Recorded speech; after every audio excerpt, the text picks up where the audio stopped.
Halo sobat terkasih dalam Tuhan Yesus Kristus, berjumpa kembali dengan saya di channel ini. Terima kasih buat teman-teman yang selalu setia mendukung perkembangan channel ini dengan cara subscribe, like, komen, dan share. Tuhan memberkati kita. Sobat terkasih, kembali kita akan mencerdaskan para polemikus, para muslim yang selama ini yang hanya mengejar bisa berbahasa Arab tetapi tidak mengerti apa artinya. Mereka lebih sibuk untuk tahu bagaimana cara membaca dalam bahasa Arab daripada mengerti makna dan juga asal muasal dan arkeologi daripada imannya. Teman-teman tidak perlu kebaperan begitu ya. Nah, kita bisa melihat bahwa apa yang terjadi baru-baru ini adalah pembubaran terhadap iman kekristenan. Kenapa mereka ini seolah-olah lebih berhak begitu ya.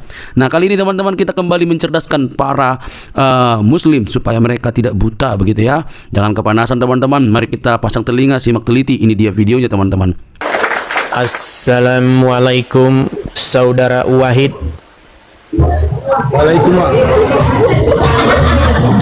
Waalaikum amat. Ngomongnya waalaikumsalam gitu loh. Membalas yang baik dengan Wahid. Balaslah kebaikan dengan kebaikan. Anda ini saya sudah mengucapkan assalamualaikum. Kamu bilang waalaikum. Sungguh kamu mengikuti ajaran nabi-nabian. Apa yang mau kamu sampaikan? Silakan. Enggak, yang ajar nabi-nabian itu siapa, Dis? Aku cuma tanya satu hal aja, Dis. Kalau di Bible ini. Itu ngomong-ngomong berisik sekali sih. Apa sih belakangmu itu? Lagi kopi. Kau itu musyrik, main ke tempat seperti itu tidak boleh. Ada musik-musik haram itu. Jangan main-mainan ke tempat seperti itu. Sesungguhnya di mana akhir zaman nanti akan ada bunyi-bunyian dan mereka suka. Kamu itu orangnya itu. Udah. Ya silakan. Apa yang mau kau bahas, Wahid? Sebenarnya tema kita hari ini Wahid. Gini, kemarin kan saya main ke tempatnya guru kalian si Juma. Penontonnya langsung melonjak, hampir 50.000 orang yang nonton. Nah, pada waktu itu dia itu sedang membahas mengenai bagaimana iblis itu berjasa. Nonton atau tidak? Kalau nggak nonton ya mungkin kamu bahas yang lain saja dengan saya. Karena persepsi iblis mungkin saya beda dengan teman-teman yang lain. Oh, berarti kamu tidak setuju dengan narasi-narasinya Juma? Ya, bukan antara setuju tidak setuju, cuman saya punya persepsi yang berbeda tentang iblis. Iya, bukan maksudnya bukan ngomongin persepsi kamu. Berarti kamu tidak setuju dengan argumen-argumennya si Juma bahwasanya iblis berjasa begitu? Berjasa, karena semua makhluk Tuhan itu ya punya nilai tersendiri di mata Tuhan, Dis. Kamu turun dulu lah, berisik sekali suaramu. Suaramu berisik banget, di bawah dulu. Iya, tap layar dulu guys ya, tap layar, bagikan. Teman-teman sekalian, sebenarnya saya ini punya rasa sesak di dalam hati. Sedih saya. Apa sih? Apa Bang Edi rasa sesakmu di dalam hati? Begini. Rasa sesak saya di dalam hati itu adalah kenapa ya umat Tuhan ini sekarang itu seperti seolah-olah pemahaman dan dogma itu adalah jalan keselamatan, bukan perbuatan. Ya, padahal orang itu dibenarkan oleh karena iman dan perbuatannya. Seperti itu. Beberapa kali di dalam Alkitab kita mereka memuliakan aku dengan mulutnya. Terus mereka hanya Taurat itu hanya ada di mulutnya saja, tetapi tidak ada di lengannya. Kan ada dua itu. Biarlah itu ada di dahimu dan menjadi lambang pada dahimu dan pada tanganmu. Artinya apa? Itu harus bukan cuma hanya di sini saja, tetapi harus dilakukan begitu. Nah, saya itu di hati saya itu sekarang, kenapa sekarang kok mulai banyak ini pengaruh-pengaruh ahli-ahli Taurat dan orang-orang Farisi ini ya? Karena salah jawab nanti bisa-bisa masuk neraka. Iya loh, iya. Bayangin. Ada yang nanya begini, bro, ya, Tuhan Maha Kuasa ya, iya. Maha bisa ya, Ya. Bisa nggak Tuhan membuat atau menciptakan sebuah batu yang dia sendiri nggak sanggup mengangkatnya? Pelan-pelan ya. Bisa atau tidak Tuhan menciptakan sebuah batu sampai-sampai dia tidak sanggup mengangkatnya? Lalu si A menjawab, tidak bisa. Neraka. Neraka. Si B menjawab, bisa. Surga. Teman-teman, saya merasa prihatin begitu. Kenapa sekarang orang itu ribut dengan dogma, dengan sebuah pemahaman-pemahaman yang sesungguhnya kita sendiri tidak tahu loh. Bukankah yang urusan-urusan hal-hal yang demikian itu menjadi urusan Tuhan? Bukankah yang diurus, yang jadi urusan kita itu apa sih? Pergilah, jadikanlah seluruh bangsa menjadi murid Tuhan Yesus. Kenapa kita tidak fokus bagaimana supaya setiap orang Kristen dipenuhi dengan roh Tuhan, dipenuhi dengan roh kudus? Supaya apa? Supaya setiap orang Kristen semakin hari semakin mirip Tuhannya, yaitu Yesus. Saya itu teman-teman membaca Alkitab itu udah 13 tahun. Sebenarnya inti daripada ajaran Kristen itu seperti itu. Bagaimana Tuhan Yesus itu menjadi raja kita, menjadi tuan kita. Begitu loh. Tapi mungkin terlalu banyak orang yang senangnya dogma ya. Kalau selip-selip dogma nanti masuk surga atau bisa masuk neraka. Nanti saya kalau mengeluarkan hadis nanti digoreng lagi.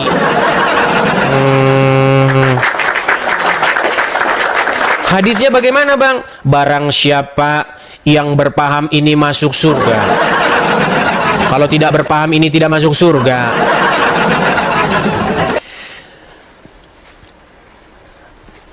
Kita mengasihi Tuhan Yesus dibuktikan dengan apa sih? Dengan melakukan firman-firmannya, dengan melakukan perintahnya. Kenapa sekarang banyak orang ribut berapa jumlah kancing Tuhan Yesus? Kancing bajunya berapa? Kalau kau salah jawab masuk neraka. Bagaimana ini teman-teman? Sedih dan prihatin. Iya, prihatin. Banyak orang Kristen sekarang sukanya menghitung kancing baju Tuhan Yesus. Salah jawab masuk neraka. Iya, sekarang saya lihat seperti itu, sedih hati saya, miris. Begitu. Ada sebuah lagu ya, lagu rohani. Aku mengasihi Engkau Yesus dengan segenap hatiku.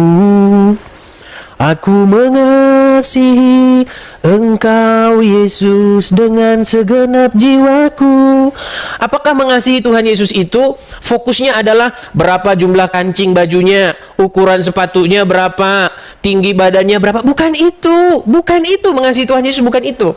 Barang siapa mengasihi aku, ia melakukan apa yang kuperintahkan kepadanya. Melakukan. Begitu loh.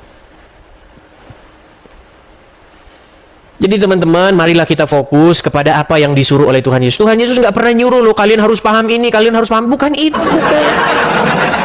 Hal-hal yang di sorga, hal-hal yang di sana, yang kosmik sana, kita nggak pernah ke sana. Bukan urusan kita itu teman-teman. Kalau kita ngurusin yang begitu, yang ada kita debat, yang ada kita ribut, yang ada kita pecah.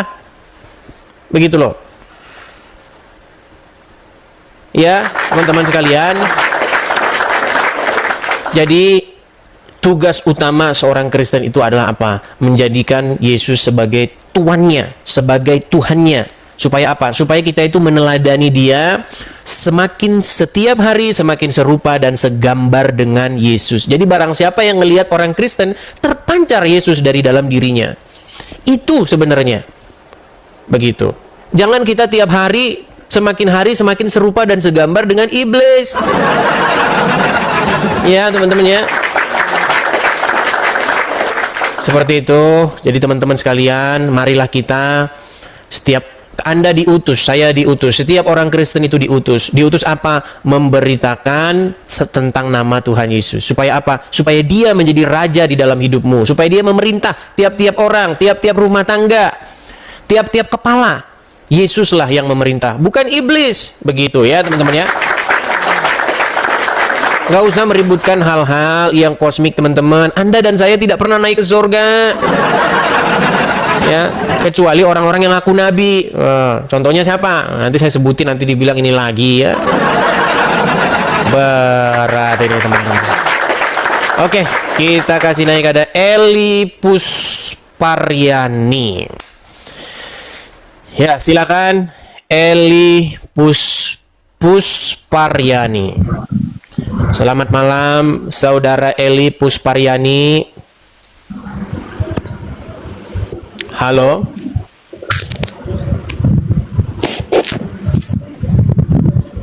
Halo. Ya, saya dengar. Itu suara apa? Angin apa itu?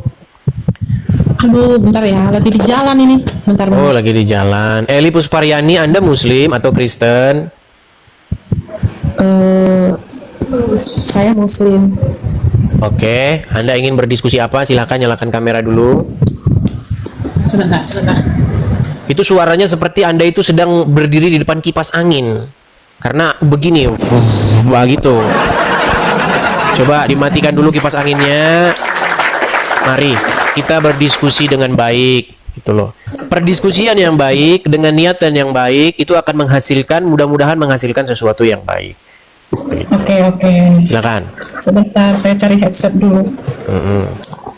Oke, Bang Edi, selamat malam. Selamat malam juga, silakan. Ya, saya sebagai Kasih, Kak Sri.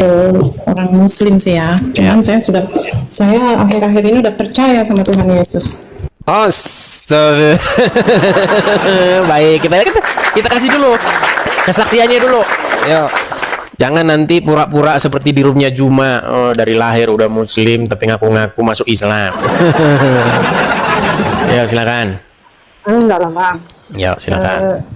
Ya kalau KTP mah kita masih Islam KTP-nya. Tapi saya sudah sepenuhnya udah percaya sama Tuhan Yesus. Oke, tapi kita kan harus ada pembuktian dulu. Karena apa? Karena untuk mencegah orang-orang netizen yang mengatakan Oten itu menyamar itu. Silakan. Enggak lah. Harus kita tes dulu, nyala kamera, kemudian coba udah berapa lama menjadi seorang muslimah, kemudian kapan? Coba cerita dulu, ayo silakan. Kalau misalnya kurang nyaman boleh pakai masker, boleh, begitu. Silakan. Kalau tampil wajah nggak usah lah ya. Tapi mau kesaksian aja kalau Boleh, silakan. Coba gini. Saya, Kak Eli, ya? Kak Eli jadi seorang muslimah tuh berapa tahun? 40 tahun. 40 tahun menjadi seorang muslimah. Kapan tepatnya ini Kak Eli masuk Kristen? Udah masuk Kristen atau masih on the way? Bisa dibilang masih on the way, tapi sudah 4 tahun, hampir 5 tahun ya saya percaya Tuhan Yesus. Oke. Duh, sebenarnya orang-orang pada minta buka kamera ini pakai filter boleh? Kan bisa itu filter. Mukanya jadi beda.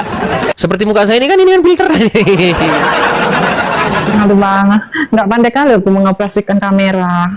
Oke lah, baiklah. Ini Coba Kak Eli, gimana ceritanya Kak Eli ini dari muslimah? Coba, apakah dulu ketika dan sekarang masih muslimah ya? Sekarang ini masih muslimah nggak?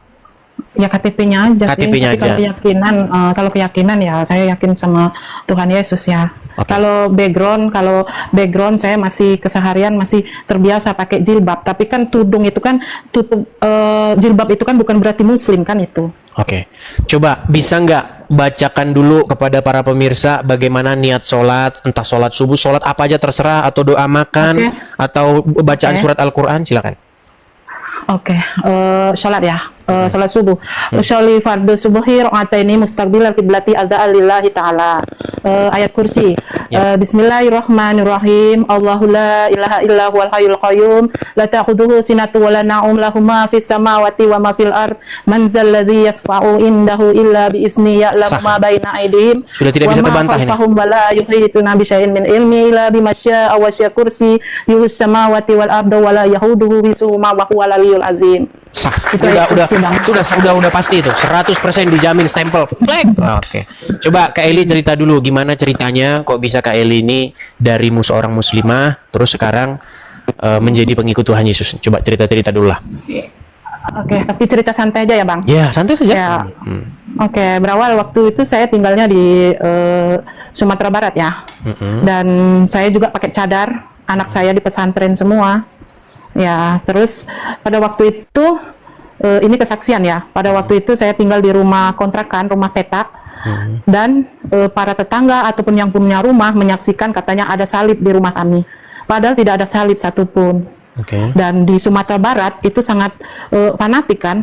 Saya juga terkejut waktu yang punya rumah, kok ada salib di rumahmu? Oke lah, akhirnya yang punya rumah membawa tetangga itu menggeledah rumah kami, dan di situ disaksikan aparat setempat juga nggak ada, memang nggak ada gitu, katanya ada salib bersinar. Itu awalnya, dan kami diusir. Oke, kami diusir, tapi saya masih melakukan kewajiban saya sebagai orang muslim kan. Ya, saya sholat, saya tahajud.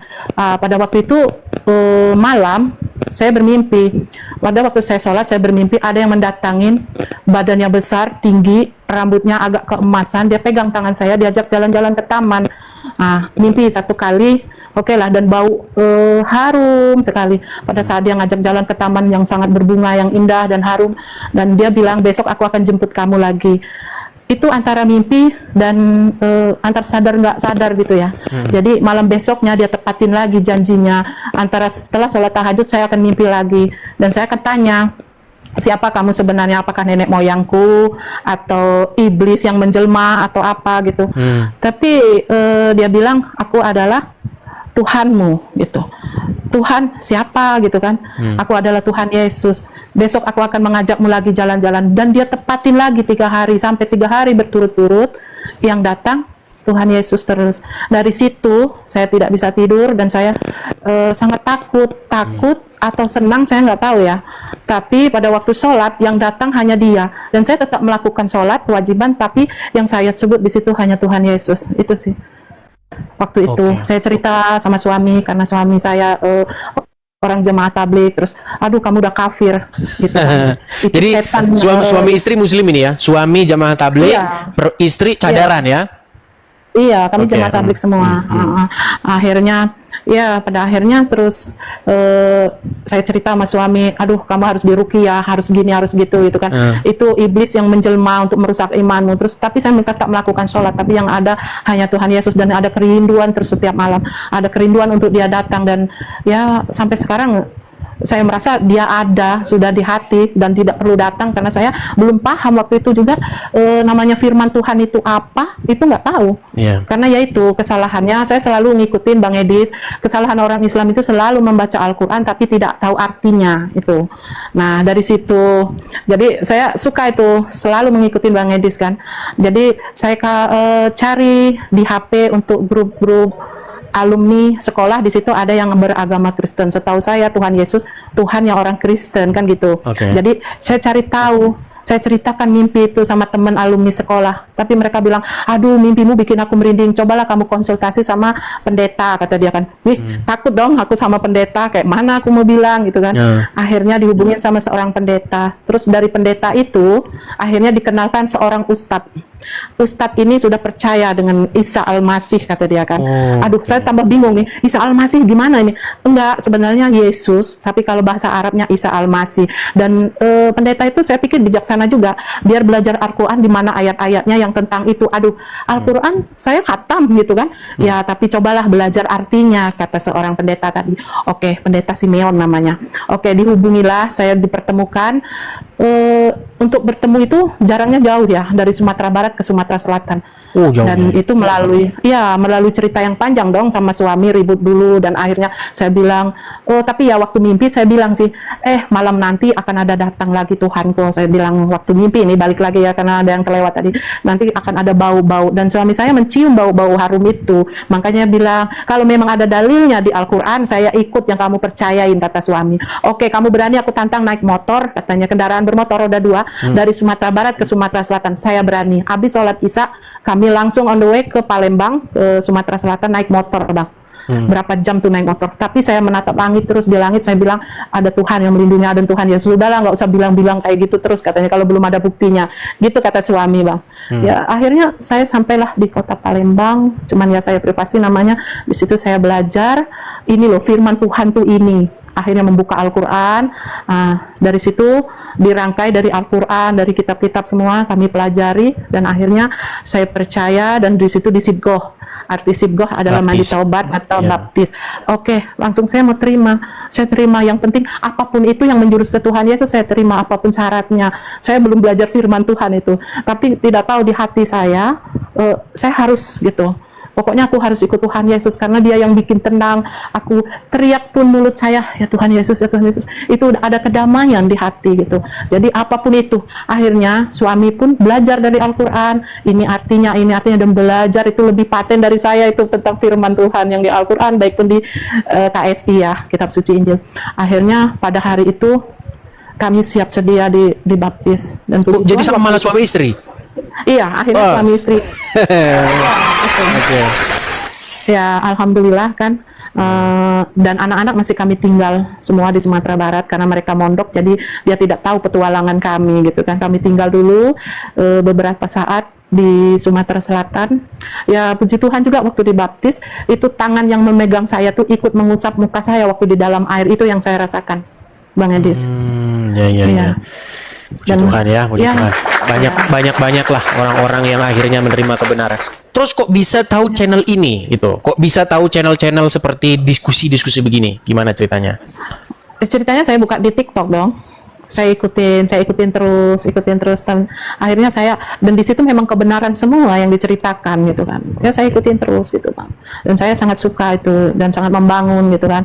Dan juga saya sampai sekarang memang background saya masih Muslim gitu. Tapi karena mau membuka langsung itu bukan tidak mau menyatakan diri, bukan Bang. Karena masih ada misi saya untuk menyelamatkan orang-orang yang seperti kami gitu.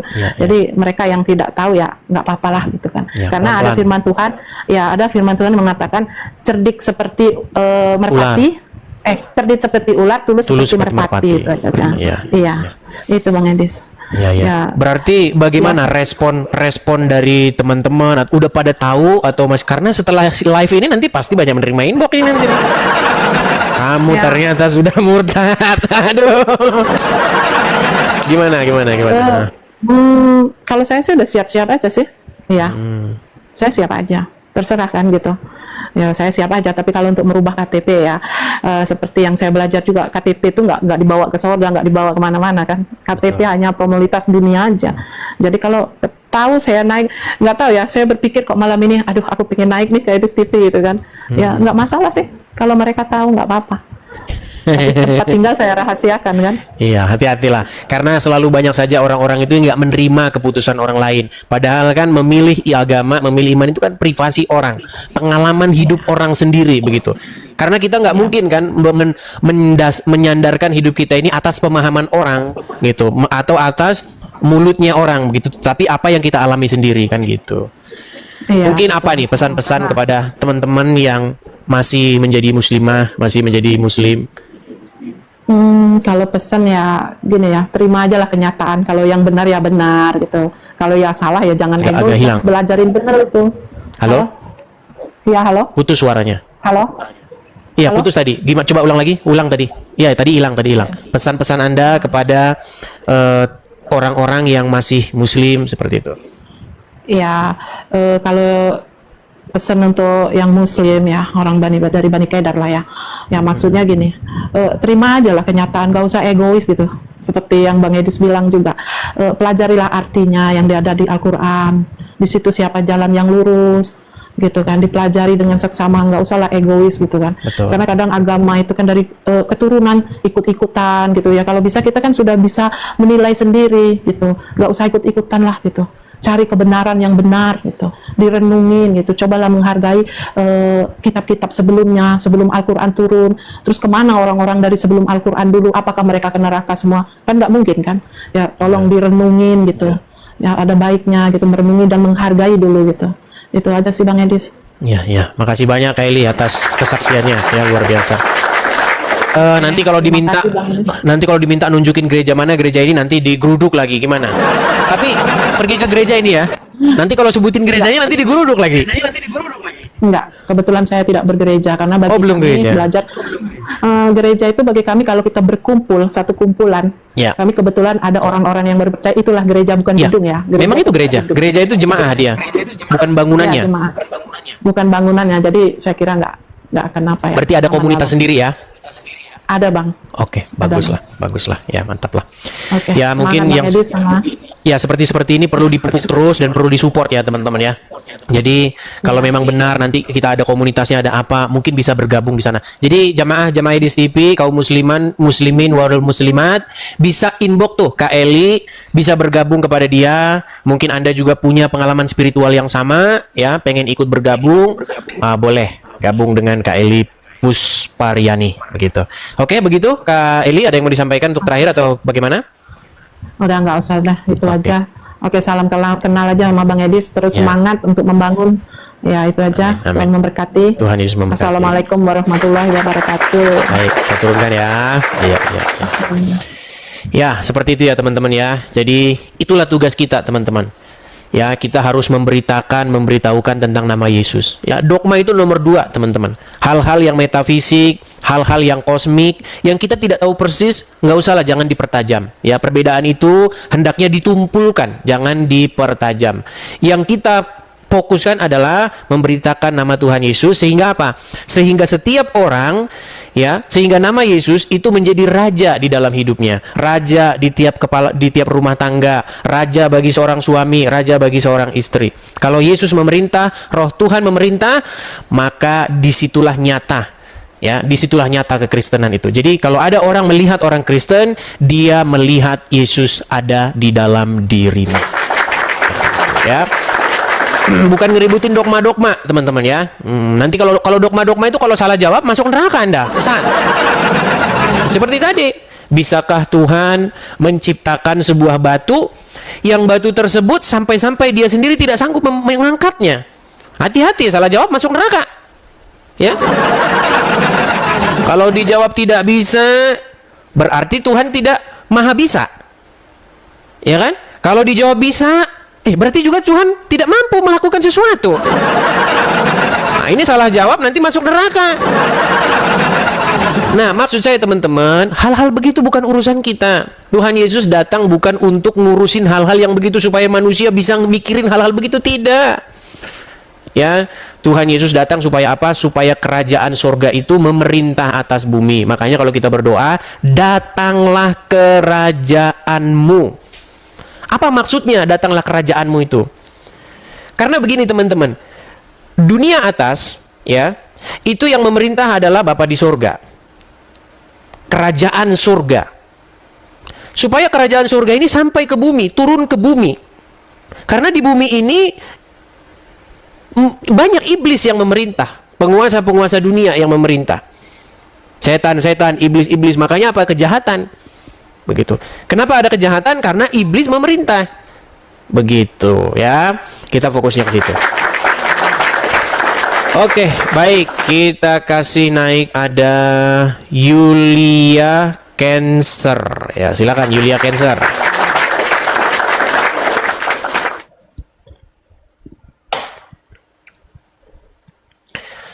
Selamat malam, saudara atau saudari Yulia Cancer.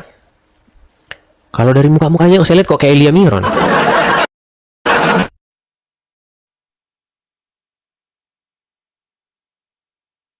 Bisa nyambung karena agak jaringan mungkin agak lemot ya. Kita kasih naik yang berikutnya.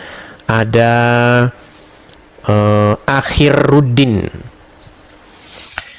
Ya, silakan saudara Akhiruddin.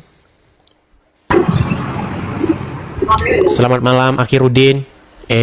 Lari lagi.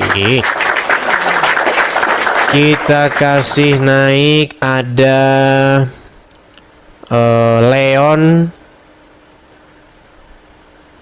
atau ini saja Roy Gunawan Sitin apa ini? Sitinjak. Ya, silakan. Roy Gunawan Sitinjak, silakan Bang, nyalakan kamera. Kita ngobrol-ngobrol santai ya teman-teman ya. Ngobrol-ngobrol santai. Bang, bantu Bang. Oke, saya bantu. Suara apa itu Bang yang di belakang itu Bang? Iya, salah Bang. Dekat rumah ada. Dekat rumah ada Bang. Iya. Ya maklumlah, namanya juga ya orang seperti itu. Ya bang ya. Ya, Bang, silakan. Aduh. Silakan bang. Nanya-nanya dikit nih bang. Boleh. Ini harus duduk bang ya? Iya dong, gitu. Nyalakan kamera dulu bang, silakan. Oh, kamera udah nih bang. Mana nih? Nah udah. Benar bang? Benar bang? Ah, sudah. Nah, ini ya? Masih gelap. Oh, Oke, oke, Bang. ya, silakan bang. Segelar nih bang? Udah bisa, udah bisa. Udah bang ya? Aduh. Begini, Kristen ya bang ya? Ada sebenarnya. Iya Kristen bang. Marga itu kan ada marga tinja ya? Ya, silakan bang. Mengenai apa aku mau nanya itu bang? Ini apa kita iblis berjasa nabi ke surga bang ya? Aku mau nanya tentang Kristen aja nih bang. Nah, ya, jadi itulah yang kita bahas malam dengan Juma bang. Jadi Nah, mereka kan membuat sebuah narasi-narasi bahwa iblis itu berjasa di dalam kekristenan, ya kan? iya bang. Nah, menurut logikanya si Juma, karena iblis merasuki Yudas, kemudian akhirnya ahli-ahli Taurat dan orang-orang Farisi mereka demo bersilit-silit, ya, meminta kepada Kaisar, meminta kepada Pontius Pilatus supaya apa? Supaya Yesus disalibkan. Kan mereka berteriak tuh, salibkan dia. Kan Tuhan Yesus kan difitnah oleh mereka. Difitnah bahwa dia akan melakukan pemberontakan. Difitnah bahwa dia ingin merobohkan bait suci. Difitnah bahwa dia mengajarkan bla bla bla. Banyak sekali kan fitnah-fitnah ahli-ahli Taurat terhadap Tuhan Yesus. Lalu kan Tuhan Yesus kan dibawa kepada Imam Besar Kayafas. Lalu akhirnya dioper ke Herodes, dioper ke Pontius Pilatus. Mereka tidak menemukan kesalahan. Ya kan? Pilatus berkata, aku tidak menemukan kesalahan pada orang ini yang setimpal dengan hukuman mati. Tetapi aku akan menyesah dia, kemudian aku akan melepaskannya. Itu kata Pilatus.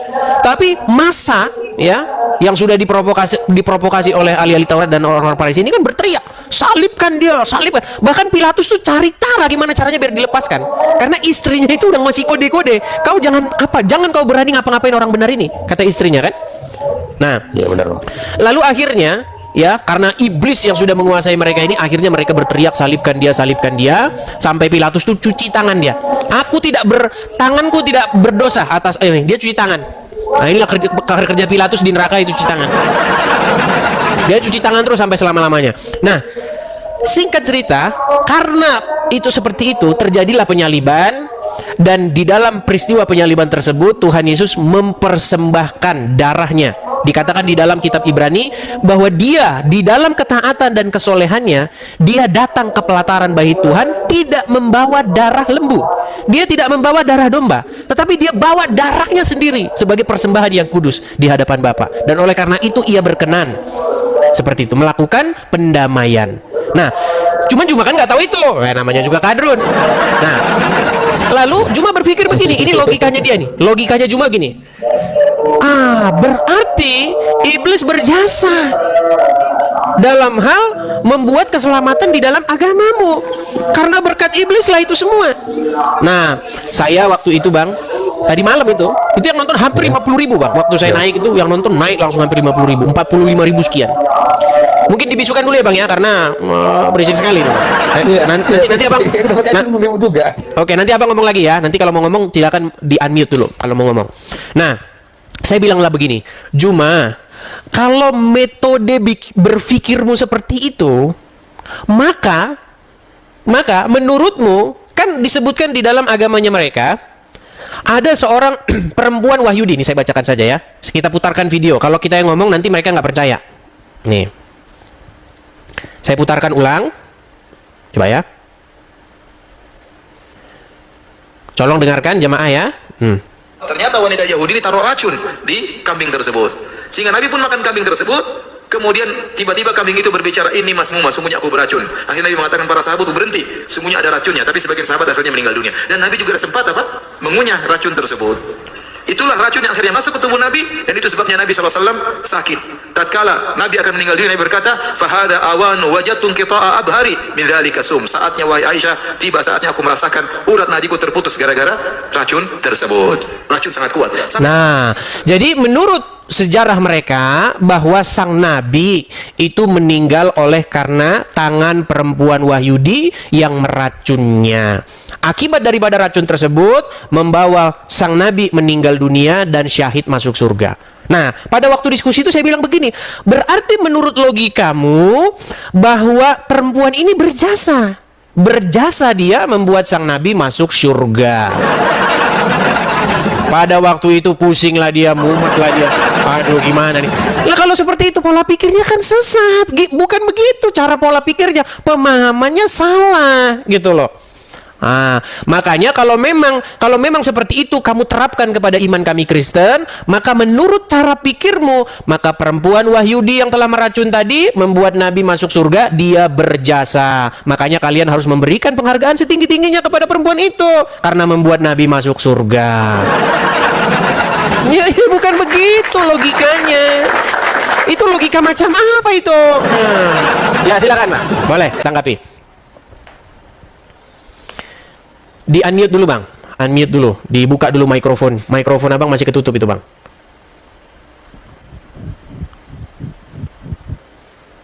Dibuka dulu. Nah ya silakan. Iya, jadi ganti nih Bang.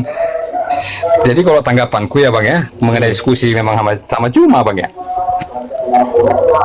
Ya memang Juma itu kan dia mau pansus saja biar banyak penggemar dan berseri sama abang aja gitu. Jadi kalau sama abang seri dia, jadi pun pengikutnya itu banyak. Dan untuk membuat apa tadi argumen tadi seru, dia mengundang para teman-teman dia itu supaya makin bagus gitu.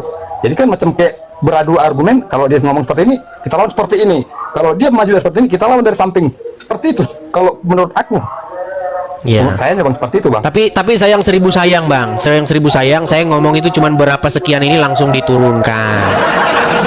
Dia itu kemarin jam berapa Bang? Udah malam sih memang. Memang sudah jam 1 atau setengah 2 malam waktu Indonesia Barat. Cuma memang banyak orang Kristen banyak nggak nonton. Tapi orang Muslim banyak yang nonton karena udah pada mau buka sahur kan. Pada mau sahur. Iya benar Bang. Iya benar Bang. Hampir 50.000 yang nonton.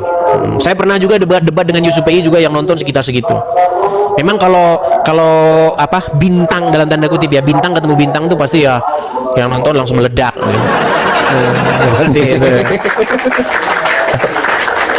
Dia bisa diskusi sama orang lain, itu bisa ditahan sama dia sampai berlama-lama sampai sejam gitu. Tapi sama saya, tidak dikasih ngomong. Waktu saya tanya balik, kamu saya tanya balik ya. Wah, nggak mau dia ditanya balik.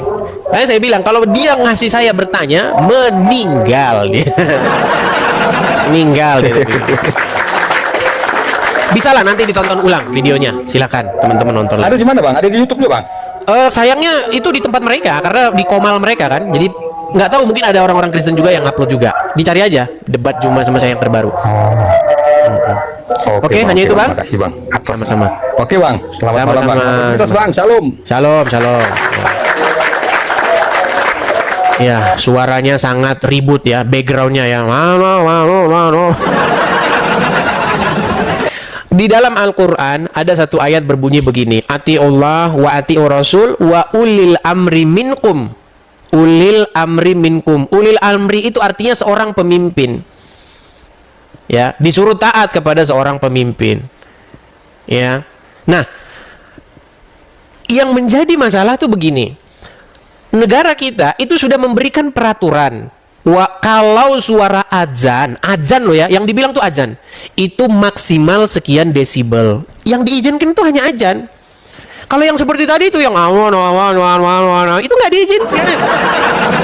Nggak diizinkan. Kenapa sih gitu? Sebenarnya yang terganggu itu bukan cuma kalian loh, sesama umat kalian tuh terganggu. Jadi kalian itu jangan melihat channel ini itu sebagai sesuatu. Enggak, channel ini tuh netral, teman. Bener-bener ngomong yang A, yang B gitu.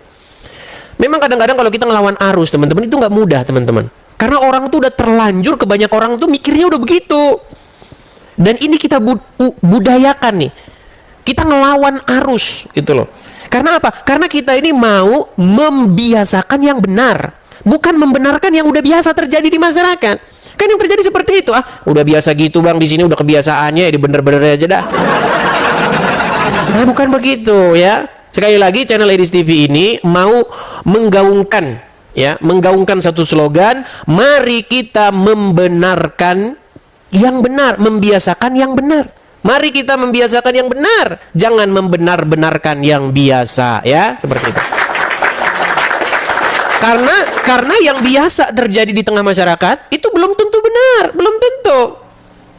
Ya. Jadi saya itu dari dulu saya itu orangnya senang melawan arus. gitu. Kalau nggak benar, saya lawan begitu. Tapi pelan-pelan juga. Karena kalau kita melawan arus, kita tidak berini, kita juga ya tahu saja. Kita melawan orang awam kan susah. Begitu ya.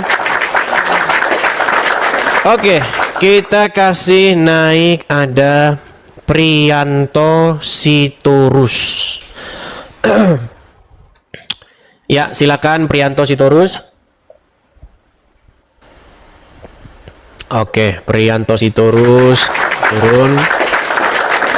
Kita kasih naik ada Azmi. Di tap-tap layar ya guys. Jangan lupa guys gabung tim. Jangan lupa follow ya. Follow teman-teman. Iya, Saudara Azmi, apa kabar Saudara Azmi? Muslim ya? Bang, baik bang. Silakan Bang Azmi. Nonton semalam debat saya dengan si Juma? Enggak, belum nonton saya. Oh, belum nonton. Silakan, tanggapan Anda bagaimana? Kalau Anda belum nonton, gimana kita mau bahas ini? Mengenai iblis berjasa membuat Nabi masuk surga. Makanya kalian sudah waktunya mengirim doa-doa. Terima kasih kepada perempuan Yahudi yang telah meracun Nabi. Oleh karena Nabi diracun, maka Nabi masuk surga. Bang, saya nggak bilang itu logikanya Juma ya Bang ya. Saya nggak mengatakan itu iman Anda, nggak. Tapi itu logikanya Juma seperti itu. Nah, ini yang seharusnya tugas dari umat untuk meluruskan guru kalian, begitu. Silakan, Bang. Saya belum nonton, cuman udah pernah lihat di video lain. Emangnya sama kayak gitu. Ya, karena kan Zuma bilang begini, Bang. Iblis itu berjasa dalam hal iman keselamatan orang Kristen. Karena apa? Karena peran iblis lah, peran Yudas Iskariot lah, peran daripada ahli-ahli Taurat dan orang-orang jahat lah, sehingga terjadi penyaliban. Nah, karena terjadi penyaliban, maka di situ terjadi penebusan dosa. Nah, menurut logikanya si Juma, berarti iblis punya jasa di situ. Nah, berarti saya balik logikanya dia, gitu loh.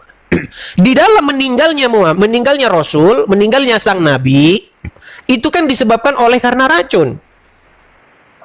Anda tahu? Nggak tahu. Tahu atau enggak? Tahu saya. Oke. Nah, oleh karena perempuan Wahyudi ini meracun sang Nabi, maka Nabi meninggal dan dia syahid masuk surga. Berarti logikanya perempuan tersebut berjasa. Berarti dia harus masuk surga. Dialah satu-satunya orang yang membuat Nabi masuk surga. Coba, bagaimana tanggapan Anda dengan pola pikir Juma yang sedemikian itu? Silakan. Ya, bukan begitu, nggak sama sih ya kalau sama Bang Zuma. Memang kadang Allah itu ingin mengangkat suatu kaum atau derajat seseorang dengan cara merendahkan orang lain. Caranya seperti itu salah satunya. Ya, tetapi apakah yang merendahkan, yang berbuat jahat tersebut menjadi berjasa? Seperti logikanya Juma dan Rudi Iskariot si Sinting. Kayak orang gini aja, yang syahid di medan perang itu kan. Mantap ini Bang, mantap. Logika Anda sangat jalan ini. Saya senang kalau orang begini. Jadi kita itu nggak salah paham. Jadi kita itu ngerti. Jadi urus agama Anda, kami urus agama kami. Ini sebagai contoh Bang. Jikalau Anda diutus ke suatu tempat untuk memberitakan agama Islam. Oke?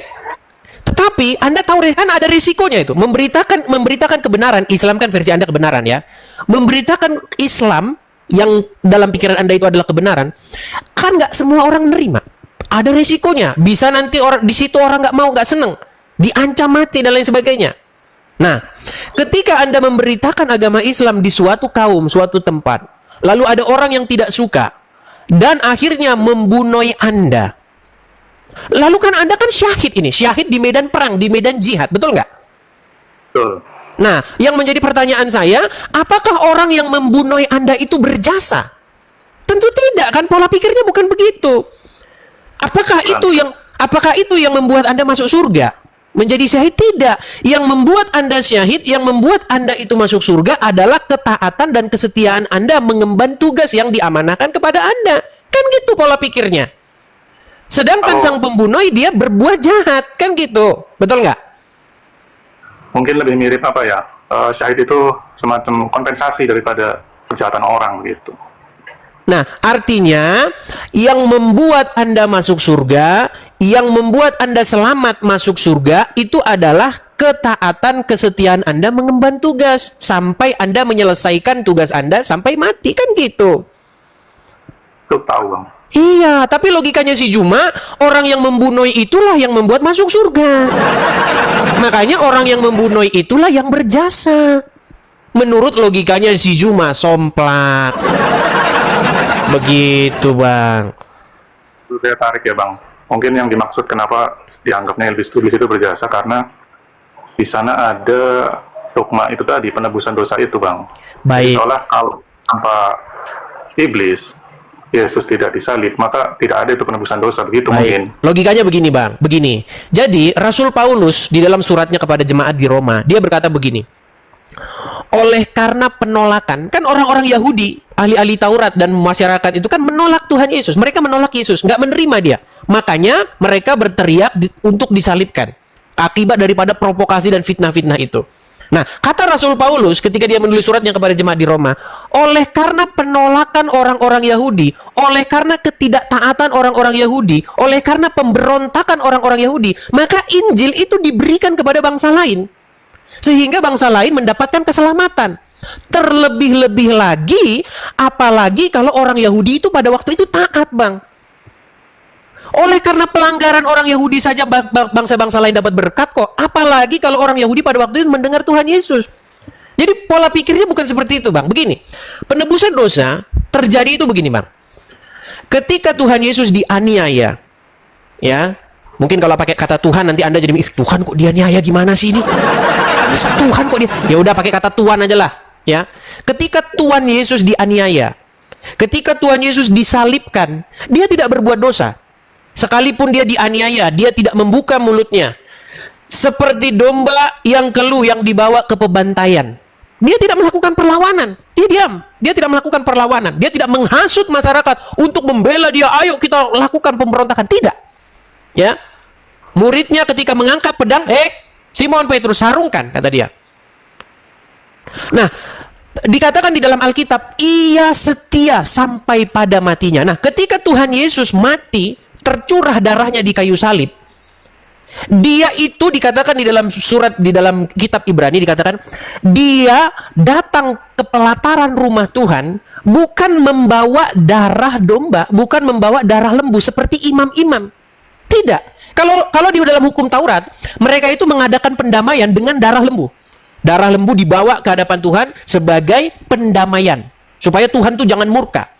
Tetapi di dalam perspektif yang lebih dalam, di dalam iman kekristenan, Tuhan Yesus sebagai imam kami, imam besar kami, ya, Tuhan Yesus sebagai imam besar kami, dia datang, datangnya itu bukan ke satu bait yang diciptakan manusia. Dia datang ke pelataran rumah Tuhan dalam pengertian rohani, dia membawa darahnya sendiri sebagai persembahan yang kudus. Nah, inilah yang diteladankan oleh Tuhan Yesus kepada kami orang Kristen. Jadi kami itu mempersembahkan kepada Tuhan tuh hidup kami sampai mati kami, gitu loh. Jadi hidup kami, ya, darah kami persembahkan kepada Tuhan sebagai persembahan yang kudus. Dengan cara bagaimana? Dengan cara kami setia melakukan firman Tuhan itu. Sekalipun kami dianiaya, sekalipun kami ditumpahkan darah kami, seperti itu. Nah, ketika darah itu tercurah, disitulah Tuhan Yesus mengadakan penebusan dosa. Dia mengadakan penebusan dosa nggak pakai darah hewan seperti ahli-ahli Taurat seperti ini. Imam-imam ini enggak. Gitu loh. Dia melakukan penebusan dosa itu dengan darahnya sendiri. Begitu, makanya kami ini adalah umat yang dibayar dengan darah yang mahal. Begitu, bukan dengan darah hewan, tidak, tetapi dengan darah Yesus. Korban yang sempurna. Gitu, Bang. Makanya kami itu dibenarkan oleh karena Yesus sudah melakukan untuk kami. Nah, setelah kami menjadi milik Yesus karena kami sudah dibayar dengan darah, kami milik Yesus, tentu kami melakukan apa yang Yesus suruh. Jadi jangan ada pertanyaan, Ten, kamu kan udah ditebus. Malin lah, udah ditebus kok. Bukan begitu logikanya. Barang siapa menjadi milik Yesus, barang siapa menjadi kepunyaan Yesus, maka dia melakukan apa yang Yesus mau. Begitu. Itu inti kekristenan, Bang. Jadi kalau kita saling mengerti satu sama lain, itu enak kita, Bang. Gitu. Ya, silakan. tadi kalau saya perhatikan dalilnya kebanyakan dari Paulus ya Bang ya. Ya, tentu saja Paulus itu kan berbicara berdasarkan hal-hal yang ada di dalam hukum Taurat, begitu Bang. Di mana hukum Taurat itu merupakan gambaran atau merupakan bayang-bayang tentang apa yang sesungguhnya akan datang, begitu Bang. Seperti itu. Itulah iman kami. Membawa hal-hal yang fisik, membawa hal-hal yang ritual ke dalam hal-hal yang rohani, begitu Bang. Karena banyak sekarang di dunia ini hanya fisik saja Bang. Hanya penampilan. Contoh, berwudu. Apa sih berwudu? Supaya apa? Supaya menyucikan hadas. Tetapi Bang, makna yang lebih dalam, mencuci tangan itu, ya kalau cuci tangan Bang, ya itu di Bang, di rumah makan, pakai sabun. Kalau hanya pengertiannya hanya cuci fisik bersih saja, kan artinya itu Bang, tangan kita ini supaya apa? Supaya tangan kita ini bersih. Tidak mengulurkan tangan kita terhadap barang yang bukan kepunyaan kita. Kan itu maksudnya. Begitu juga Bang, ajaran kami iman kekristenan. Banyak sekarang Bang, orang pakai jilbab. Di atas tertutup, di bawah terbuka. Betul nggak Bang? Betapa banyaknya orang berjilbab-jilbab tuh, konten-konten kreator. Tapi konten-kontennya mesum. Untuk apa? Begitu. Silakan. Jangan lebar dulu Bang. Jadi ke wudu-wudu dah. Ya, kita kan berbicara mengenai fisik dan yang rohani tadi. Iya. Nah itu tadi Paulus bilang merujuk ke Taurat. Di kenyataannya Paulus meniadakan sunat, begitu. Gimana itu? Baik, masalah hal sunat ya Bang ya. Ini udah sering saya bicarakan panjang lebar Bang. Jadi sunat itu Bang, esensi daripada sunat itu adalah tanda perjanjian. Nah, kalau umat sudah masuk ke perjanjian, maka dia harus mengikuti butir-butir perjanjian itu Bang. Contoh Bang, kalau kita mengikat perjanjian, ada nggak materai perjanjian kita? Kalau cuman janjian, ntar malam kita olahraga ya, lari bareng. Ya, susah Bang, nggak usah perlu perjanjian. Ini masalahnya hal penting Bang. Kalau kita mengikat perjanjian yang penting, ada butir-butir yang tidak boleh kita langgar bersama. Kita sepakati bersama butir-butir itu, kita segel perjanjian itu dengan sebuah materai. Kita kasih stamp tanda perjanjian kita. Nah, itulah sunat Bang. Sunat itu adalah sebuah tanda bahwa Abraham dengan Tuhan tuh pernah berjanji. Begitu. Nah, pada perjalanan waktu Bang, perjanjian itu Bang, butir-butir isi perjanjian itu dilanggar sama orang-orang Israel. Itu ada di mana Bang? Di dalam perjanjian lama, jelas. Bahkan Musa sudah berkata, sunatlah hatimu. Bukan yang sunat itu sebagai perjanjian, itu ada di mana Bang? Boleh di dalam Kejadian pasal yang ke-17 Bang. Kejadian pasal 17 ayat? Itu pasal 17 keseluruhannya itu berbicara tentang sunat itu. Oke, nanti bisa saya lihat. Di situ dikatakan, oke, saya bacakan ya. Kita baca firman Tuhan dulu nih. Kejadian pasal 17.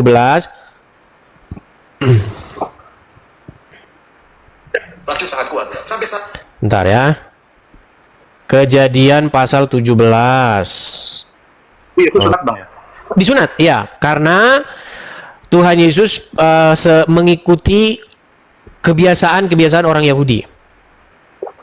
Nah, sementara Bang, karena kami ini bukan bangsa Israel Bang, kami ini bangsa lain yang dicangkokkan ke dalam tunas yang sejati.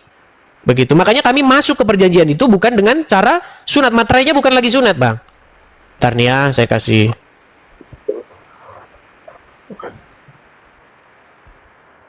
Ntar, saya barusan nginstal aplikasi. Jadi belum terlalu familiar ya dengan aplikasinya nih. Aplikasi Alkitab.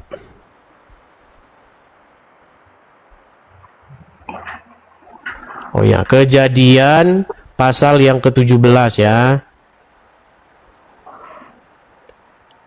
Nih, kalau Abang bilang tunas yang dicangkokkan, itu maksudnya di luar Israel gitu kan Bang? Ya, kami bangsa di luar Israel Bang. Jadi kami itu dicangkokkan kepada tunas. Begitu. Jadi kami ini ranting yang aslinya itu dari luar gitu Bang. Makanya kami dicangkokkan kepada pokok yang sejati.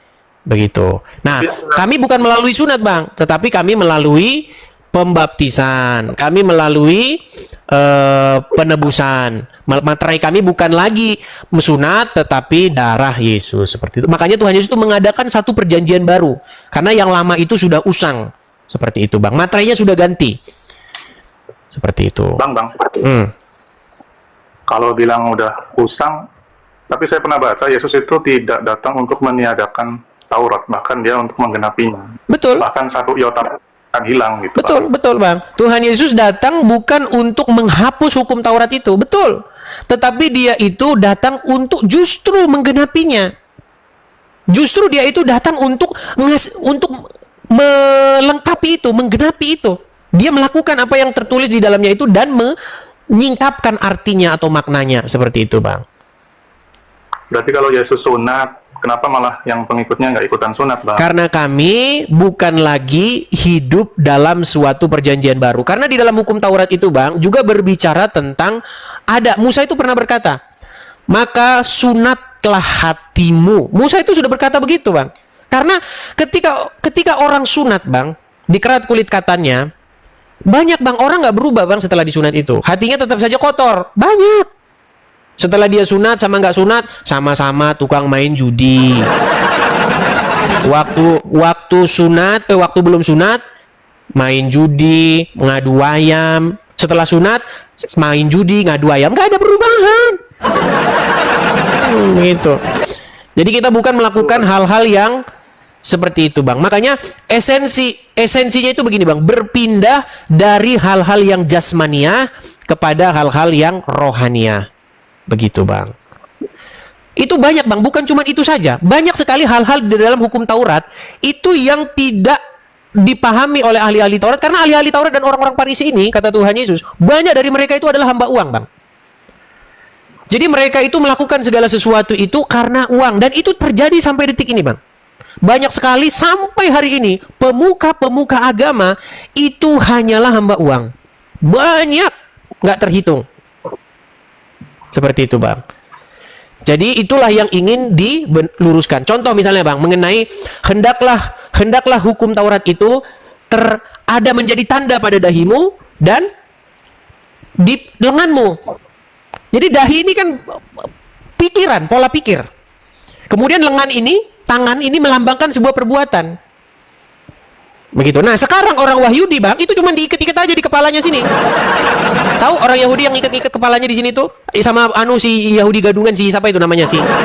Yang sering ke komal-komalan itu, yang diikat-ikat di kepalanya begitu terus ditayang di tangan. Itu kan sebenarnya hanya simbol-simbol saja, Bang, gitu loh. Esensinya bukan itu. Begitu loh. Bang Edi sunat? Saya tidak, Bang. Karena saya Tidak, ya? hidup, karena saya ini masuk ke dalam perjanjian baru, Bang, seperti itu. Nah, sekarang kalau Anda sunat justru menjadi pertanyaan. Anda sunat buat apa? Gitu, Bang. Kalau Islam sunat itu karena perintah ada 5 fitrah dalam. Bukan, latar belakang yang membuat, atau gini saja lah, Islam wajib nggak sunat itu? Itu sunnah muakkad yang dianjurkan. Berarti tidak wajib? Bukan kewajiban, itu sunnah. Ya, bukan kewajiban. Ya, kenapa Anda suruh orang-orang wajib sunat? Begitu, Bang. Bahkan kalau saya tanya, saya pernah diskusi sama... Karena ini, Bang, Gimana? kalau itu salah satu 5 fitrah, itu kan untuk membersihkan kotoran di dalam kulub itu. Artinya, namanya ibadah harus bersih daripada najis. Salah satunya yaitu membuang kotoran yang ada di dalam situ, yang hanya bisa dibuang kalau kulit-kulubnya dibuang gitu. Baik, saya jawab ya, Bang, ya. Begini, Bang. Kalau mau bersih itu mandi, Bang. Mandi, Bang. Karena walaupun disunat, walaupun apa, kalau tidak mandi ya tetap saja kotor, Bang. Dalam kulub itu ada apa namanya ya? Daki putih, malah nggak tahu, Bang, nggak? Iya, tapi kita nggak usah ngomong-ngomong itulah. Nanti banyak yang nonton di sini tuh. Maksud saya begini, Bang. Intinya Anda sendiri sudah mengakui kan bahwa di dalam iman Anda sendiri itu sunat itu bukanlah sebuah kewajiban. Tidak ada di dalam Al-Quran, Bang, jikalau kamu sholat maka kamu harus sunat dulu. Nggak ada itu, Bang, dalam Al-Quran. Atau kalau kamu mau mualaf kamu harus sunat dulu. Nggak ada. Bahkan Anda sudah katakan itu bukan kewajiban. Di dalam Al-Quran itu tidak ditemukan kata khitan atau kata sunat. Bahkan sunatnya orang Islam itu berbeda sama sekali dengan sunat yang dimaksudkan di dalam Kristen maupun Yahudi. Karena sunatnya cuma untuk bersih saja. Karena tahu nggak, Bang? Menurut hadis-hadis bahwa Nabi memang biasa meniru apa yang dikerjakan oleh ahli-ahli kitab, orang Yahudi maupun Nasrani. Tahu itu nggak? Meniru apa, Bang? Meniru kebiasaan mereka. Dari mulai cara sisiran ditiru, dari mulai apa, pokoknya biasa niru. Saya tunjukin hadisnya ya. Kalau saya ngomong itu tidak pernah memfitnah, Bang. Karena saya tahu, ya, kalau saya memfitnah, itu nanti saya akan berhadapan dengan, ya, Anda tahu kan? Sedangkan tidak memfitnah saja berhadapan dengan hukum, apalagi memfitnah, gitu. Saya tunjukkan ya. Saya tunjukkan. Sabar, Bang ya.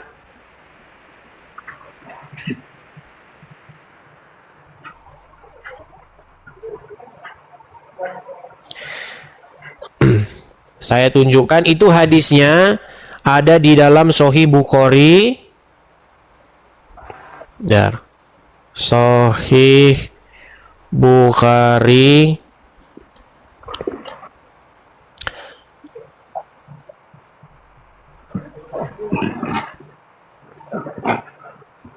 Teman-teman masih ingat kemarin Sahih Bukhari berapa ya? Sahih Bukhari berapa kemarin, teman-teman?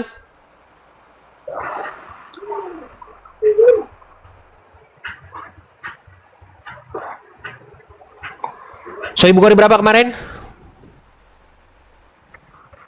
Aduh, jadi lupa saya kemarin. Coba, Sahih Bukhari berapa kemarin? Bantu saya, teman-teman. 5917. Oke. Sahih Bukhari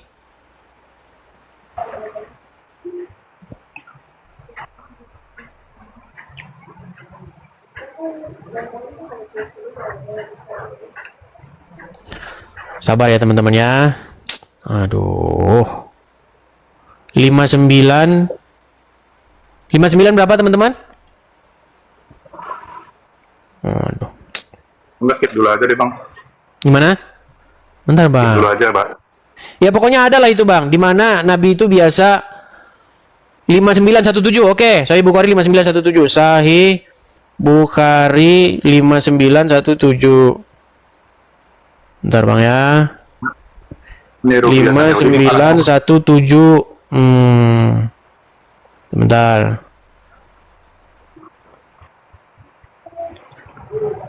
Sahih Bukhari. Nah ini, Bang. Nah, saya balikin ya, Bang ya. Kita nggak pernah fitnah loh, Bang ya. Oke. Kelihatan kan, Bang ya? Ini hadisnya. Hadisnya ini sahih ya. Dikatakan begini, dari Ibnu Abbas, Nabi biasa meniru, ya kan? Nabi biasa meniru orang-orang dari kitab, maksudnya dari ahli kitab, dalam hal-hal yang tidak ada perintah dari Allah. Nah, contohnya apa? Orang-orang dari ahli kitab itu membiarkan rambut mereka terurai. Nah, sementara orang-orang musyrik memisahkan rambut mereka. Nah, maka Nabi membiarkan rambutnya terurai terlebih dahulu, tetapi kemudian memisahkannya. Nah, biasa dia meniru-niru, Bang.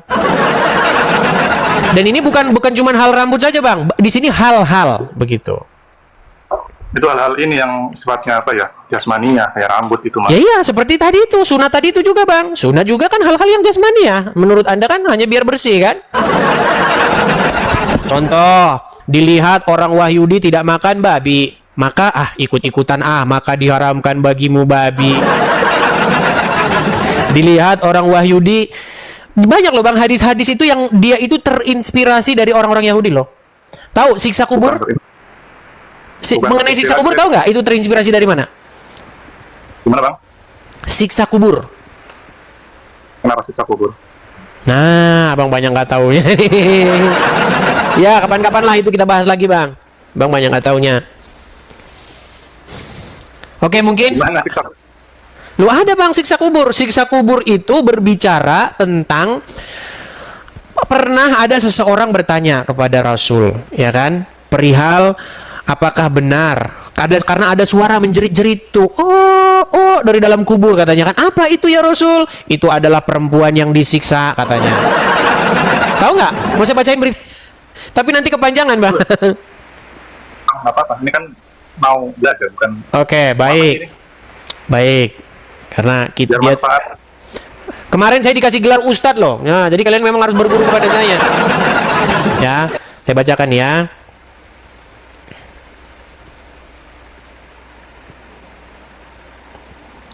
Kalau yang tadi Bang, yang masalah untuk rambut itu kan untuk memisahkan daripada golongan orang musyrik, kebiasaan orang musyrik. Sebab ahli kitab itu kan lebih dekat kepada Taurat daripada orang musyrik yang sama sekali tidak agama begitu Bang. Baik. Jadi sebenarnya cerita siksa kubur itu Bang, kalau mau kita bacakan ya, berikut ceritanya Bang ya. Jadi ceritanya itu begini, saya bacakan. Nih, kisah Nabi Muhammad mendengar suara siksa kubur ya. Yang pertama adalah saat Rasulullah melewati kuburan yang berisi 6, 5 atau 4 orang. Dalam riwayat Muslim, Sahih Muslim ya, Zaid bin Sabit menceritakan bahwa pada saat Rasul berada di kebun Bani Najjar dengan menunggangi keledai, tiba-tiba keledai tersebut menyimpang dari jalanan. Bukan hanya itu, keledai yang dinaiki oleh Rasul lari dan hampir saja menjatuhkannya. Ternyata diketahui tempat yang dilewatinya tersebut merupakan kuburan yang berisi beberapa orang. Kemudian beliau bertanya kepada salah satu laki-laki, siapa yang mengenal penghuni kuburan ini? Laki-laki itu pun menjawab, saya. Kapan mereka meninggal? Nabi Muhammad bertanya lagi, ketika mereka syirik? Jawab laki-laki itu. Lalu setelah itu Rasulullah bersabda, sesungguhnya umat ini diuji dalam kuburannya, dan kalau bukan karena kalian akan takut menguburkan, sungguh aku akan berdoa kepada Allah agar dia mendengarkan azab kubur yang kudengar kepada kalian. Nah, kisah Muhammad mendengar suara siksa kubur ini selanjutnya datang dari Sahih Muslim, Sahih Bukhari. Jadi begini, dikatakan begini, dan seterusnya Ansari menceritakan bahwa pada suatu malam hari Rasulullah keluar, yaitu tepatnya setelah matahari terbenam. Pada saat itu beliau mendengar suara, kemudian bersabda, seorang Wahyudi sedang disiksa dalam kuburnya. Ini dari tangisan orang Wahyudi nih. Heran kok Wahyudi aja terus yang dia dendam amat sama Wahyudi kasihan.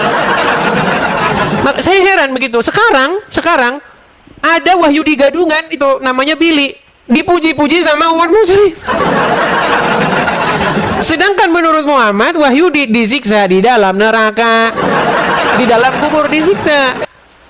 Nah, ternyata sebab musabab disiksanya orang di dalam azab kubur itu Bang, ternyata bukan karena dia mencuri, bukan karena dia berzina, bukan karena dia melakukan misalnya judi dan lain sebagainya. Tahu nggak apa azab kubur itu disebabkan apa? Tidak bersuci, kan? Iya, gara-gara pipis doang Bang. Bayangin Bang, menurut Muhammad di dalam sebuah hadis, barang siapa yang mengucapkan 2 kalimat syahadat, dia masuk surga sekalipun berzina, sekalipun mencuri. Bayangin Bang, mau Anda berzina, mau Anda mencuri, Anda akan masuk surga kalau Anda mengucapkan 2 kalimat syahadat. Tetapi kalau Anda pipis, tidak cebok, Anda disiksa di dalam kubur. Berarti Bang, yang paling penting dalam iman kalian itu bukanlah tidak mencuri, bukanlah tidak berzina, tetapi pipis ya, urusan-urusan yang kelamin Bang. Begitu. Kalau saya sih Bang, kalau saya curiganya begini, nampaknya ini orang-orang ini nampaknya memang orang-orang pengendus kelamin Bang. Misal contoh, kan ada Bang orang-orang pengendus kelamin ini. Mohon maaf ini. Orang yang senangnya mengendus kelamin ini, ya kan? Ya kan? Nanti daripada bau pipis, maka kita munculkan saja, barang siapa yang pipis tidak cebok disiksa di dalam api neraka. Bisa saja. Ya kan? Kan bisa saja. Orang ternyata pengendus kelamin. Gitu Bang. Gimana? Boleh saya tanggapi? Silakan. Yang pertama tadi yang masalah berzina, mungkin kemudian tetap masuk surga, itu memang benar. Tapi yang dimaksud di situ bukan berarti lepas daripada pembalasan di akhirat nanti Bang. Surga tetap, sebab ada nanti orang yang terakhir masuk surga dari neraka. Berarti dia nanti dicuci dulu dosa-dosanya, setelah bersih baru dia nanti dimasukkan ke surga. Oleh sebab apa? Sebab la ilaha illallah Muhammad Rasulullah. Karena dia yakin dalam hatinya bahwa tidak Tuhan yang hak disembah kecuali Allah. Tapi kehidupannya dia fasik. Dia mencuri, kadang berzina, sekali dia mungkin membunuh, gitu Bang. Ya, tetapi itu menjadi satu tanda Bang, bahwa sang pengucap itu tidak mengerti esensi daripada menyembah Allah, tidak tahu esensi daripada menjadikan Allah sebagai Tuhan. Itu Coba dia Bang. tahu bahwa ketika seseorang berzina ataupun mencuri, dia sedang menuruti Allah atau menuruti iblis? Dia menuruti hawa nafsunya, Bang. Ya, iblis atau Allah? Hawa nafsunya, bukan iblis. Iya, hawa nafsunya itu kan maksudnya kan ya udah, saya turuti. Berarti yang disembah dia, berarti yang ditaati dia Allah atau hawa nafsunya? Dia itu termasuk orang fasik. Dia bukan orang yang taat, tetapi hatinya mengakui bahwa Allah dia Tuhan itu. Nah, makanya saya bilang Bang, di dalam iman Anda menuhankan Allah, tetapi berzina, mencuri itu memang bisa. Nah, kalau tempat kami Bang, begini, iman Kristen itu bukan begitu Bang. Ketika seseorang menjadikan Yesus sebagai Tuhannya, sebagai tuannya, artinya Yesus memerintah, Roh Kudus memerintah, Bapa di surga memerintah. Bagaimana mungkin Roh Kudus memerintah di detik yang sama dia mencuri? Artinya itu sebuah kedustaan Bang. Bukan Roh Kudus yang memerintah, tetapi roh setan. Tidak ada jalan ceritanya orang yang menuhankan Tuhan Yesus, membuat Yesus menjadi Tuhannya, memerintah dirinya, di detik yang sama dia nyuri. Itu nggak masuk akal. Begitu ya, Bang. Bang. Kalau urusan aturan agama itu kan melarang zina. Islam juga melarang zina. Membunuh apalagi. Ya memang ada aturan dilarang membunuh. Tapi ketika manusia jatuh dalam dosa, maka dia akan mempertanggungjawabkan dosanya itu Bang. Tapi dengan imannya ya dia tetap pegang kunci surga itu ya la ilaha illallah itu. Walaupun dia mati. Itu dia. Repot ini. kunci surga hanyalah sebuah ucapan. Nah, ini persis menjadi sebuah mantra Bang. Padahal di dalam agama Kristen Bang, apa yang tertulis itu Bang harus ada pengejawantahannya. Kamu percaya kepada Tuhan Yesus? Percaya itu bukan di mulut Bang. Gitu loh, mengasihi, mempercayai Tuhan Yesus itu bukan di mulut, tetapi pada perbuatan. Oh, Yesus Tuhan saya, bukan itu. Kalau Yesus Tuhan saya, artinya Yesus itu memerintah. Nah, kalau Allah Tuhan Anda, Allah itu memerintah Bang. Itu maksudnya. Nah, bagaimana mungkin Allah memerintah di detik yang sama Anda mencuri? Jangan-jangan memang Allah yang nyuruh-nyuri. Begitu Bang. Jadi mungkin kajian-kajian yang mendalam seperti ini ya bisalah besok lagi kita ini. Karena sehubungan ini saya mau ke gereja Bang. Jadi mungkin kita lanjut lagi di kesempatan-kesempatan berikutnya ya Bang ya. Oke. Lagi ya Bang. Oke, terima kasih Bang Azmi. Selamat malam. Ya, sebelum pesan saya terakhir Bang Azmi, Tuhan Yesus berkata, "Akulah jalan dan kebenaran dan hidup." Jadi kalau Bang Azmi mau mengenal kebenaran, maka datanglah kepada Tuhan Yesus ya. Kalau sekarang tertawa-tertawa, tapi besok kalau direnung-renungkan pasti Anda akan bertaubat. Oke, saya turunkan ya Bang ya. Selamat malam. Teman-teman sekalian, sehubungan sudah di sini mau ke gereja karena jam sudah berubah nih teman-teman, sudah berkurang nambah 1 jam. Berkurang atau nambah ya? Jadi kita ke gereja dulu. Di akhir acara teman-teman, sekali lagi teman-teman support dan dukung ya channel ini.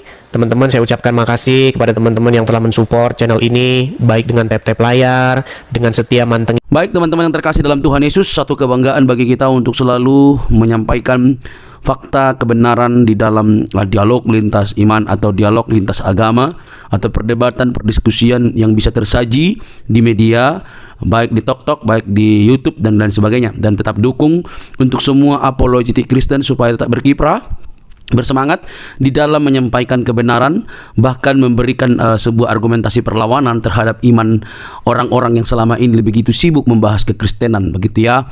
Jadi dukung. Kalau misalnya kayak Bang Edis meminta support dari teman-teman, sudah ada selalu disampaikan di dalam setiap dialognya, dukung. Karena itu penting untuk kita doakan dan dukung supaya penyampaian-penyampaian tentang kebenaran itu semakin baik lah ya, semakin nyaman, semakin bisa dikerjakan dengan baik. Oke teman-teman, satu kesukaan dan kebanggaan bagi kita bahwa kita diberi hak jawab teman-teman untuk memberi pertanggungjawaban terhadap iman kita yang disalahpahami oleh banyak orang, khususnya agama yang baru lahir di abad ke-7, abad ke-7 yang notabene itu tidak mengenal lagi siapa itu Yesus Kristus yang sudah final dan sudah menjadi Tuhan tanpa sebenarnya mereka pun ada. tidak perlu mereka tetap jadi Tuhan begitu ya. Itu agak keras gitu ya. Agama yang baru lahir di abad ke-6 dan ke-7 yang menganggap dirinya sempurna, paling sempurna gitu ya. Ya. Semua agama sih mengklaim bahwa dirinya sempurna sih. Tidak ada agama yang mengatakan kami nggak sempurna. Semua agama itu pasti mengklaim dirinya sempurna. Ya, tidak ada agama-agama tertentu mereka yang paling sempurna, nggak ada itu. Kalau ada begitu sudah berbeda cerita itu. Jadi semua agama itu bisa mengklaim diri sempurna. Nah, tapi kenapa orang Kristen tidak mengklaim agamanya sempurna? Itu menjadi pertanyaan menarik kan. Kenapa orang Kristen itu tidak mengklaim agamanya sempurna? Karena orang Kristen itu tidak mengejar agama. Orang Kristen itu tidak mengejar agama, dan Yesus Kristus tidak datang untuk membuat agama. Itu yang penting Anda tahu. Yesus Kristus itu datang bukan untuk mendirikan agama, bukan untuk mengajarkan agama, bukan. Tapi dia datang untuk keselamatan, untuk keselamatan umat manusia berdosa. Kalau Yesus datang untuk sekedar beragama, yang ngapain dia mendirikan agama Kristen? Dia kan dari golongan Yahudi, suku Yahudi, orang Yahudi, bahkan dia mengikuti tradisi Yahudi. Ya harusnya dia menegakkan Yahudi dong, ya kan? Jadi untuk apa dia mendirikan agama gitu ya? Nah, teman-teman yang terkasih, sampai di sini semoga kalian bisa mengerti bahwa kekristenan itu bukan soal agama, tapi soal keyakinan atau iman yang dinyatakan secara mutlak di dalam diri Yesus Kristus sebagai Tuhan dan Juru Selamat pribadi. Jadi Kristen itu pengikut Kristus. Ya, pengikut Kristus itu berarti belajar dari Kristus, hidup oleh karena perkataan Kristus. Jadi harus hidupnya itu sesuai dengan apa yang dikatakan oleh Kristus. Murid ya, bukan beragama gitu. Nah teman-teman, kalau kita bisa melihat dan menyimak dengan teliti, hal itu memang perlu untuk kita garis bawahi supaya tidak mudah ngamukan gitu ya. Orang Kristen itu tidak membela Tuhan, Tuhan yang membela umatnya. Jangan salah ya, itu harus dibedakan. Orang Kristen itu bukan beragama untuk membela Tuhan. Tuhan yang membela umatnya, Tuhan yang membela manusia. Kalau manusia membela Tuhan, berarti siapa yang lemah? Kan gitu pertanyaan lanjutan. Kalau manusia yang bela Tuhan, berarti siapa yang lemah? Tuhan apa manusia? Nah logikanya adalah Tuhan yang maha kuasa itu bisa menjadi apa saja, dan dialah yang paling punya kuasa untuk membela umatnya. Tapi kalau membela kebenaran, itu wajar. Membela kebenaran itu artinya memberi hak jawab kita terhadap mereka yang sewenang-wenang. Apalagi para polemikus ya, yang kerjaannya itu tiap hari mengurusin kekristenan. Kita harus memberi hak jawab kita sebaik mungkin. Karena itu pun diberikan oleh Tuhan, dimandatkan oleh Tuhan dalam firman-Nya, bahwa kita diberi hak jawab untuk memberi pertanggungan jawab terhadap orang-orang yang menyalahpahami iman kekristenan, terhadap orang-orang yang selama ini salah memikirkan tentang kekristenan. Kita harus memberi hak jawab kita. Nah teman-teman, yang terjadi adalah apa yang dilakukan oleh Bang Edis ini, mereka justru mengamuk gak karu-karuan gitu ya. Itu ibarat disiram air panas, lompat-lompat gitu, atau kalian cacing lalu dikasih garam itu langsung berkeok-keok gitu ya. Lucu mereka ini. Nah alhasil mereka yang tidak pernah belajar dengan sungguh-sungguh, mungkin mereka hanya belajar bahasa Arab, bacanya segala macam, tidak pernah belajar secara mendalam. Mereka akhirnya apa? Mengamuk, marah, kepanasan gitu, bahkan ngancam, mau seruduk lagi begitu ya. Sudah nggak tahu, taunya cuma dari ustadznya, digali dari arkeologianya nggak bisa, tiba-tiba diberikan fakta, dipertanyakan fakta, justru ngamuk. Nah ini kan model-model anak-anak gitu ya.